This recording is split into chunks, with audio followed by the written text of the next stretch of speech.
Good morning, good evening, good afternoon, everybody. Welcome to another episode, another week of the Success Shift. My name is Jake, and I'm very grateful to be here today. Um, Lots of stuff happening in life. I was chatting to friends back home, lots of stuff happening in their life. And, something's good, something's bad. People passing and people reaching some other achievements. So today, my gratitude, is just to be here, to be present, to be alive, to be uh, having the life that I have and being able to breathe the air I breathe and feel the sun on my skin and, feel my feet in the grass and all those sorts of lovely things. So today, my gratitude goes out to the small things and just being here, breathing.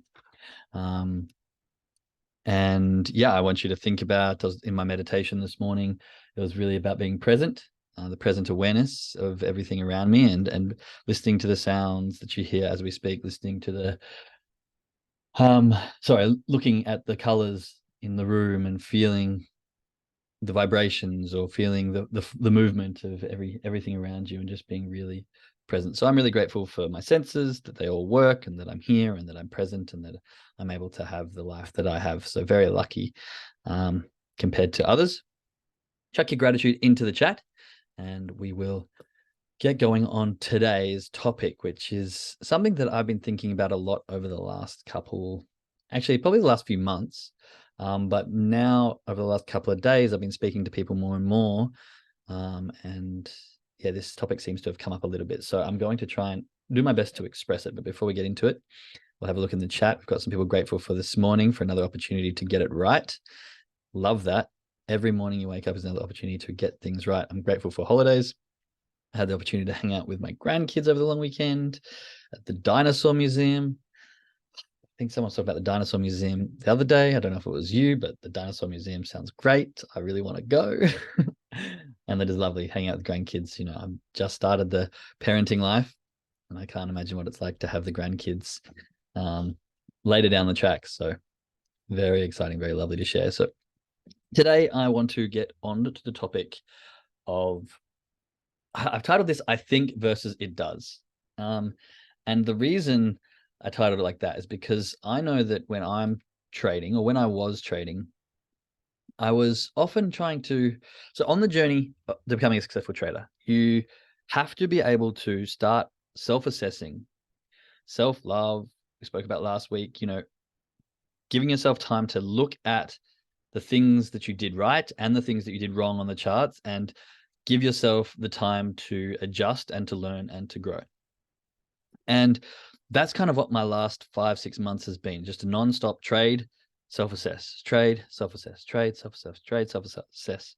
And for those of you that don't know, last week I finally was able to turn over to the title of six-figure funded trader, which is a nice accomplishment, which I'm very proud of. But I've been speaking to some of the closer friends and other people in chats and other people, students and stuff like that, who are always wanting to learn more and figure out more. And the conversations are around sort of what has changed. What were some of the biggest changes? And I'm always trying to think, what are some of the biggest changes that I've had in my trading career? And there's a few of them. Substantial ones being when I first made my trading plan. That was a big substantial change forward.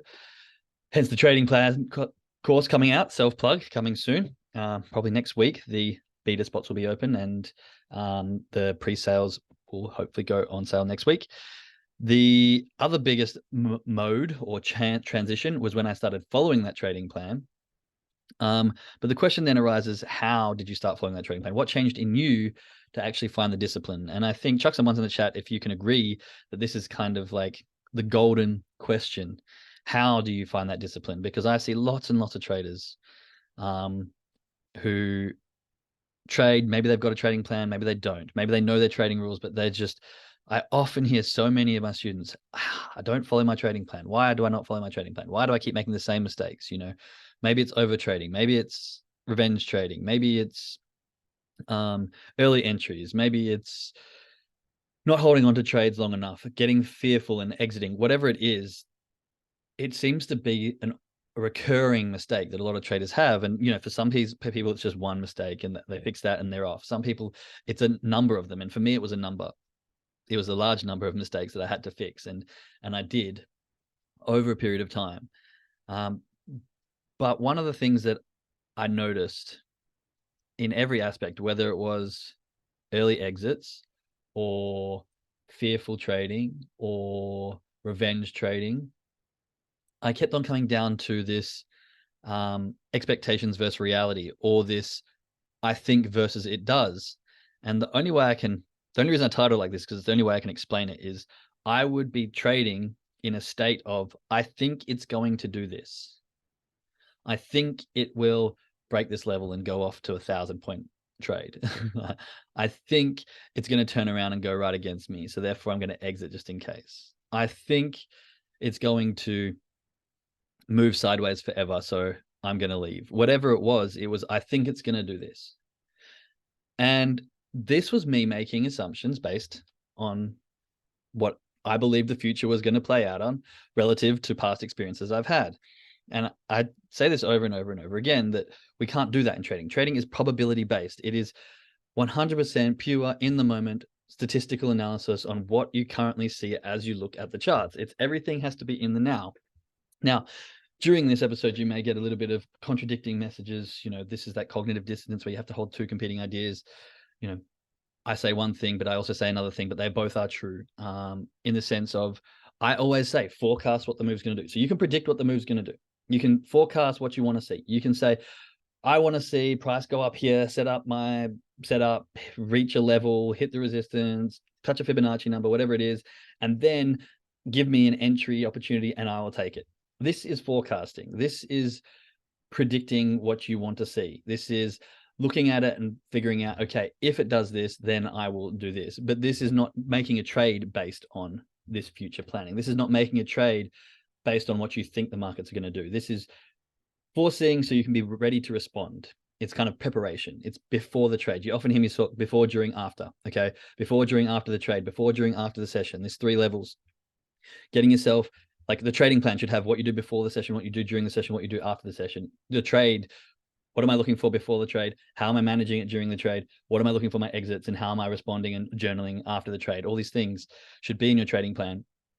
And forecasting what's going to happen. I think it's going to do this. And then if it does, great. But the key aspect to, I think it's going to do that. And if it does, then I will do something. If, then response. If it does exactly this, then I will do something. And so the I think versus it does comes from, are you entering trades based on what you think the market's going to do? Or are you entering trades based on what it is currently doing? And I really want this to be clear in the difference between the two. And so I think the market's going to do this, meaning perhaps there's not enough room currently between where I enter and where my first target is. But if it does break this level, there's going to be heaps. Okay, great. I'll enter because there's hope on the other side that it will do one thing and then continue on to do the next thing. This is not the way we want to be trading. Chuck some ones in the chat if this makes sense, or if you've had these thought patterns. This is exactly how I used to trade. I was like, oh, it's going to do this. And then if it breaks through this level, then it's going to go through here. And then if it breaks through this level, it's going to go through here. And I'm a genius. And we may as well get in now before any confirmation, because we don't want to miss out on all these points.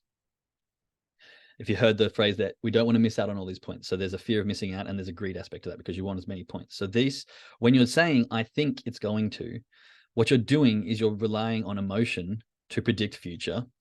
And by predicting future, you are letting it create your current state, whether that's fearful, whether that's greedy, whether it's whatever it is. Whereas if you go back to the it does, and you have a checklist, and you check each of the boxes. So does it have currently enough room? Yes. Does it, as we speak, if I could pause time and look at this chart, does it give me an entry? Yes, it does. Does it have an opportunity for an early exit? Yes, it does. Does it have room without anything stopping it to my next target so that I could make some profit in here? Yes, it does. Does it have a clear indication that the market's trending in the same direction? Yes, it does. Okay, so based on everything that I can see right now, it does have potential to continue on. Not if it does this, then it's going to go ahead. I think it'll break through this level and then, or I think this next candle is going to be bearish engulfing, so therefore I should sell early, or I think this is going to close where it is, so therefore I'll enter early. No, it does. It has. It's happened. And in this exact moment right now, it does do X, Y, and Z. Okay, perfect. I can enter the trade. But this doesn't finish there. It's not like entering the trade great. Is it then when we manage it, is it I think it's going to turn around on me? Maybe my prediction was wrong, so I'm going to exit anyway. Or I think it's going to come up here and do this, so I better like capture all these points really quickly. Or I think it's just going to take off, so it doesn't matter if I move my stop loss here because it's not going to come back at all. It's just going to go. Or I think it's going to blow through here, so I can move my take profit, depending on how you trade. These things are going to make you, again, trade with emotion because you are predicting future. By predicting future, you are currently setting up a current state in your body. Currently setting up a current state. Yep, I'm sticking with it. Setting up a state in your body that's based on emotion. You are clinging then onto a prediction of the future. And this is emotional based. But if we go, okay, it does, I've entered. So now let's have a look at my trade management. Let's move on. Trade management. It does have my yellow EMA below my entry price. Okay, that means I don't have to do anything right now. The candle hasn't closed, and I only have candle closure entries or exits or movements. Okay, then I don't have to do anything right now. It does have, I don't know, a candle that looks like it's going to close above the EMA. That is one of my exits. Okay, so what I'm going to do is I'm going to prepare myself, and then if it does actually close, I've got a response ready.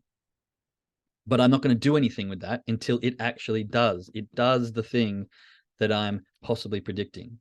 I'm going to forecast the move, but I'm not going to do anything until it does the setup and it does paint the candles and it does tick all the boxes. Can you please chuck some ones in the chat if this is making sense? And I'm trying to repeat myself a lot here because this was such a big change in my perspective of the charts. As soon as I stopped thinking the charts were going to do stuff, I became a lot more disciplined. As soon as I stopped predicting or entering based on my predictions, let's use that phrase instead. As soon as I stopped entering based on my predictions with hope and with if it's going to do this, then it will go on and blah, blah, blah, blah, blah. As soon as I reframed that mind, my discipline became much stronger and I was entering a lot less trades as well. Okay. So I was entering a lot less because a lot of the time you'd be like, I feel it's going to close with this bearish engulfing candle. I will enter anyway. Oh, what happened is just push back up. And rather than having a strong bearish engulfing, price action candle, it's now got a very big wick and a non-engulfing candle, which we know is showing a lot of selling pressure. And in the last 10 seconds of this candle, my strong move has now completely disintegrated. And now I'm trying to manage a trade from a different state, and I'm fearful, and my entry was wrong. And so now I'm trying to manage a completely waffle entry, and it turned around really quickly. So please, like, I don't know how much more clear I can say this, but when you're on the charts, stop entering based on your thoughts or your future predictions and only enter on if it does at this point exactly the things I need to be doing. And if there's something it doesn't, it's not like, oh, it does 8 of them, but I need 10 of those things. So let's just go for it because, it'll probably move in this way, and then the other 2 things that I need will work. Or maybe it's like 2 out of 3 of the things are there, so that's good enough. No, we don't want to be doing that because it can change so quickly. And unfortunately, what a lot of the time we do, we do trade setup based on certain rules, and then we hold on to that. I've seen heaps of people trading, they'll enter a trade, and then it will be like, maybe go back on them pretty quickly. And the initial thought was, oh, maybe I shouldn't have entered that trade. Like, then they're looking at the trade setup like, okay, was that a good trade setup? Was that the thing I should be entering? Let me analyze that right now. It's like, you don't need to be doing that right now. You're in a trade. It doesn't matter if you entered in a good trade or a bad trade. If it's a bad trade and it gives you an exit, take the exit as per trading plan. If it's a bad trade, but it luckily goes your way, manage it as if it's a good trade. If it's a bad trade and it's going your way, then you can do your best to maximize the profit in that situation. Once you've entered the trade, it doesn't matter whether the trade was good or bad because you're in the trade. You can't go back and unenter that trade. You can manage the trade by minimizing risk and by maximizing profits and by doing all the things that are on your trading plan checklist to ensure those things happen. But you only need to do them once the actual thing on the chart happens. It does what it says on your trading plan to manage or to exit. Okay, does this make sense? I want to see some more ones in the chat. Got a couple people engaging here, but I really want this to sink in. And if it's not, I want to try and reframe it or have people ask so that we can have this sink in, because it was a huge impact on my trading. And when you start to see these things, and this is what I want to talk about tomorrow, once you start to see these lessons in action and you see the results, it's like a paradigm shift. You can't unsee how these affect your trading. You can't unsee the benefits of discipline. You do it for a certain amount of time. There's a trader called Dr. Paul, what's his name? I'll find out for you for tomorrow. But he talks about the idea of 13 trades will make a successful trader, because by taking 13 disciplined trades that match your trading plan perfectly, you see the power of what it does and how trading should be. And then from that, you end up being able to kind of want to relive the disciplined trading. And even still, like if I make a mistake now, it's so obvious to me that, oh yeah, that was the reason I made that mistake, and it was just a mistake. That's okay. We'll just continue to do what we do. And rather than letting it, the self-doubt or the lack of self-love or, you know, the negative self-narrative and all those sort of stuff compile onto each other. And rather than letting me sort of get worked up about it and start to change and go down a slippery slope, I can see so clearly like that was just a mistake. But I know my own capability. I know I have the ability to trade with discipline. So therefore, that mistake doesn't now question all of my skill. It just is an obvious mistake that I continue to go with. It's like if you ride a bike and then you're talking to some friends and you ride into a tree or right off the footpath or something silly, you don't question your ability to ride a bike. You just go, oh, I wasn't 100% focused then. It was just a mistake, and you move on. It's the exact same thing. Once you see the power of your own ability to follow your trading plan and to stay disciplined and to do the things you know you should be doing, then it does become kind of clear, and it just becomes easy. And Teresa always says that, you know, trading is easy. And I agree, trading is easy. It doesn't have to be difficult. But we make it difficult. We make it very difficult by our human mind and how we treat ourselves and how we respond and react and behave and all those sorts of things. But once you find that clarity, once you find that discipline, once you find the ability to do what the trading plan says and only do as it does and not what you think it's going to do, then it really does become a hell of a lot easier. Once you learn it, you can't unlearn it. So this is what I want for everyone. This is what I want for everyone who jumps on these calls, for everyone who's listening on this podcast, for everyone who joins a course or, you know, comes onto our live calls. Like, I want these lessons to try and sink in so that you can get to the point where you have that unconscious competence, where you're able to understand the things that work for you when on the charts and the behaviors and the routines that work for you. And then you're able to just continuously do those things. Okay. Let me see, I've got some people in the chat looking forward to your trading plan course, Jake. Yeah, that's really getting close. I'm going to open up 10 spots for beta testing. So those people will get a massive 75% off in the concept of response. And, you know, as they go through it, I want feedback and helping me sort of build the course that's really, really productive and really helpful for the customers. And if those spots fill up, there is a pre-sale on. It hasn't launched just yet, but more information on that coming. It will probably launch this week or next week till the end of the month. For anyone, that'll be a 50% discount for the pre-sale launch on that course. But we will get into all things trading plan within the course and in the coming weeks. But for now, yeah, I really want to focus on this expectation versus reality as well. Okay, so this is where this has come from, is the I think versus it does. This comes from that expectation versus reality, which is an ongoing thing in many aspects, not just trading, but definitely new traders coming in expecting to be rich in a few months and then getting disappointed after a few months and quitting, or, you know, the retention rate being so low because people expect it to be one thing and it's a different thing, or, you know, you hear the glory stories happen so quickly and then you're not that person, so you think it's a scam, or all these kind of aspects that we can attribute to basically expectation versus reality. And so many times we have these expectations. We're talking about self-love last week. We have expectations for ourselves, and when the realities don't match up with that, what's the difference? That difference there and how we respond to that difference really makes the characteristics of who we are, and it really makes the characteristics of the trader.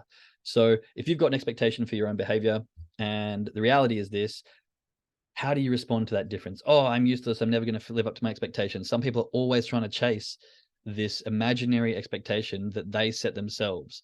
And so they've got this concept of them in their minds. And like, to be perfectly honest, those who are very successful often do this, and you've got to find a way to do it not in a detrimental way. But you don't have to do this just to be successful. But what people do is they set this expectation and this reality, this bar of them so high, and they're always kind of like chasing it and falling short, but then they're always disappointed in their own outcomes and their own achievements because it's not where they set it. And we want to try and reduce this gap. So have high expectations, but have high expectations that you can realistically reach. And, you know, I'm always one to say, aim for the stars and then go even further, and have goals that sound so outrageous, but continue to work towards them until you reach those goals, and find a way that the gap between where you are and where you're expecting to be is one that you can handle. Don't have it so far that it just breaks you and you don't do what you need to do. Have a realistic gap where, yeah, it might sound outrageous, and that, you know, when you say it out loud, it's like, how am I ever going to do that? That sounds crazy. And everyone else will think I'm crazy for getting there, but I believe I can. And then as you slowly close that gap in your achievements, be proud of them. Don't beat yourself up. And this is the same with trading. I think we often have this like, oh, I'm going to jump on the charts today and I'm going to get 500 points and all my trading worries are going to be over from this week or this session, you know. And that's not the case. The way to do it is to just disciplinarily, that's not the word I'm looking for, but with discipline, bit by bit, every single day, just consistently chip away some points. You only need to take a few and protect that capital. You know, sometimes I see traders they're going for the big trades and they might be up 20, 30 points, but that's not the trade that they want, the 60-point move. And so then it comes back and they only get 5 points, or even worse, they lose points. You know, it goes up 20 points and they're like, oh, I could take 10, 15 points here. But the chances are it's going to come back down and then maybe continue on. Remember, thinking in the future, this predictionary stuff. And then they don't take their points and then they take a loss. And then you look at it and maybe 4 trades in the day, you've actually been up by 15 points. But each one's come back, and each one or maybe you've only taken 5 points or 2 points, or you've taken 5 points, 2 points, 2 points, and then a loss because, you know, you're still wanting that really big expectation. You're thinking it's going to go through. When in reality, if you were happy, just discipline, taking the little points, you take 15, 10, 15, and then at the end of the day, you're like, oh, look at that. It's all added up. I've got 40 points from today. I got 50 points from today. Just small little bite-sized pieces with discipline. I think if you look back, and this is one thing that I was observing about my trades when I was trying to figure out the shifts that I need to make. If I was looking at my win rate when I got positive compared to the amount I actually took, I would say, this isn't a stat, I haven't got the actual numbers on it, but it looked like 90% of my trades went into profit at some point, but I wasn't taking. Now, you're not going to, like, there are trades that are going to go into profit and you won't take them, or it will pop up for a little bit and then come down. But 90 to 95% of my trades were going into profit at least by a few points. Some by a lot, some by a little, and I wasn't taking them because I was still in, I think it's going to go further, or I think it's going to come back and then continue on. Not, what is it doing right now? And once I started to do that, I'd be ahead by 10, 15 points. And then I would take the 10 points. It might come back and then move up 30 points. And I'd be like, damn, I missed out on those 20 points, whatever. But the other 3 trades, it actually went up 15 points. I took 10 points and then it turned around and would have hit my stop loss. And so on the average, me doing what it was doing, responding to what it was doing, rather than thinking it's going to go forever, ended up being an easier way to trade, a more manageable way to trade, and a more profitable way to trade, which is what we want, right? So I hope that makes sense. Try and shrink the gap between expectations and reality, and try to make sure that you're doing what the charts are doing and not behaving on what you think they're going to do. I think versus it does. Do not respond to what you think the future outcome and behaviors of the markets are going to do. Just respond to what they are actually doing right now. Yes, less stress. Exactly. Okay. Right, traders are rolling in here. Good morning to those of you who are just joining us. To the traders from the mindset call, I hope you have a wonderful session. We'll get over to that. Make sure that you've got your trading journal. This is actually back out on the market almost. I've just got a author's copy. Unfortunately, the print was a little bit wonky, so I'm going to have to fix that before they're completely available again. But the trading journal is back. I got a fresh new one here. Make sure it's on the table in front, ready to journal your emotions throughout the trades. Make sure that you've done your lot size calculations. You know your risk. You know your trading. You've read through your trading plan. You've done your brain warm up. All the things that you know you should be doing for those new ones. We want to make for the new people new on the call. We want to make sure that we have got our calculations done. We know our lot size. We've done our brain warm up. We understand and we've read our trading plan.